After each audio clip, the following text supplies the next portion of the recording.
Confession 3. 2 heroes, Wanderer Leper and Scourge Flagellant. And my entire strategy revolves around making this man as toxic as humanly possible. I came into the fight with 4 medical gear items equipped, plus the pet that gives me 10% extra healing for every medical gear. So that's 40% extra healing, because apparently normal Flagellant wasn't already difficult enough to kill. And on Flagellant, I've got the combination that I genuinely think is disgusting. Extra Blight piercing, plus the trinket that gives me a positive token every turn, or 1 stress. Now normally, getting stress every turn sounds terrible. For Flagellant, that's a feature, because I deliberately entered this fight to stress away from toxic. And that's the entire point of this first phase. These eyes aren't the real boss. They're basically my emotional support punching bags. I'm not trying to finish this phase looking healthy and emotionally stable. I'm trying to make Flagellant have a complete psychological breakdown.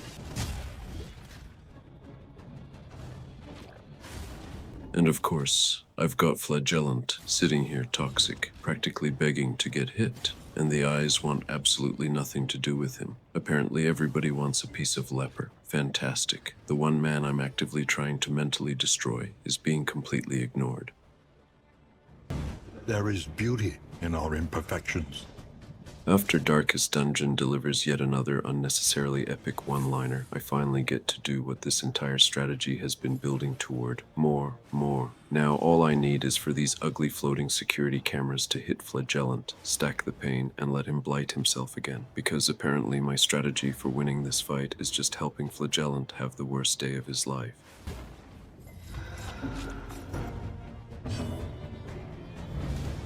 Analysis is the natural prelude to action.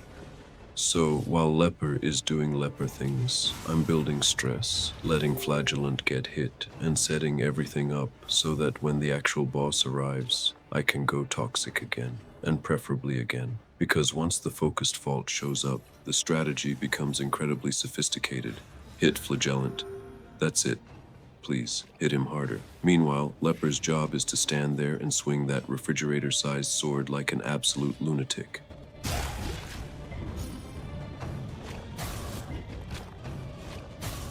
The enemy weakens and wins.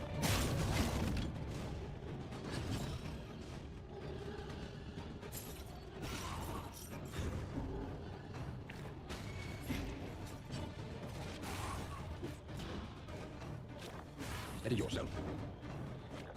Hold fast, for who knows what lurks in the beyond.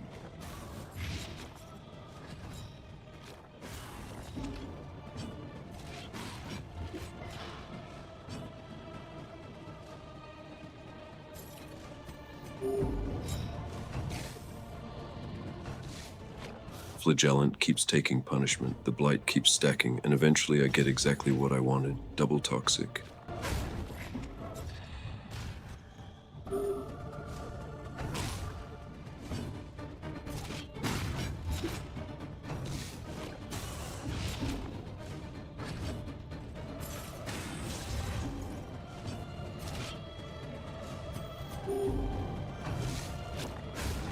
The fiend's strength dwindles.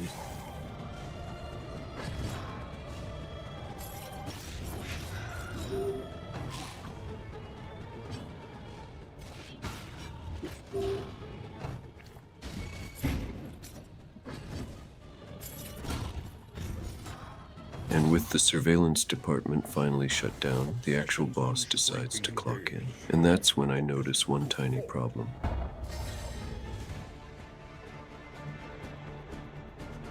Flagellant's death blow resistance is absolutely fucking terrible. So right before this thing starts trying to erase him from existence, I feed him the item that increases death blow resistance. And looking back at what happens later in this fight, I am completely convinced this one decision saved the entire run. Because without it, every fight, every trophy battle, every ridiculous encounter these 2 psychopaths somehow survived together, all of it would have been for absolutely nothing. I didn't know it yet, but I had just bought Flagellant the extra life he was going to need.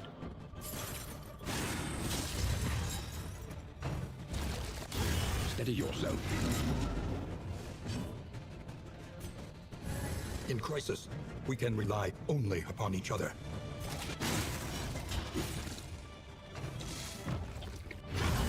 Hold fast, For who knows what lurks in the beyond?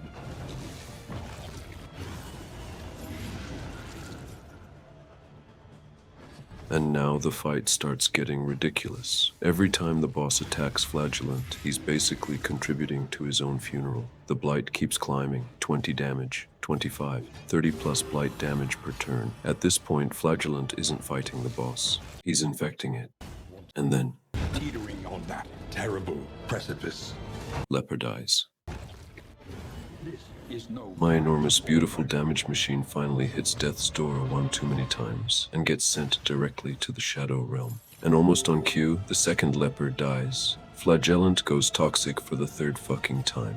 Triple toxic. So now there's nobody left. Just Flagellant against the Confession 3 boss, which, strangely enough, is exactly where Flagellant seems happiest. Leper's dead, the run is hanging by a thread, and Flagellant has apparently responded to losing his only teammate by reaching his final form. Because apparently I've stopped playing Darkest Dungeon and started conducting medical experiments. The boss is melting, the Blight is completely out of control, Flagellant refuses to die. And then we get to the final death's door checks. The entire run comes down to basically 2 hits, so naturally, I close my eyes. Because after all this strategy, preparation, and 500 hours of Darkest Dungeon, my final technique is apparently not looking at the fucking screen.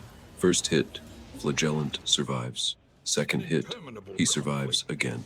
And now the boss has made one extremely serious tactical error. It left Flagellant alive. One more attack, crit, and Confession 3 is gone. 2 heroes entered. Leper sacrificed himself like the enormous handsome bastard he is. Flagellant went toxic more times than any reasonable physician would recommend. And somehow, this completely deranged strategy actually worked.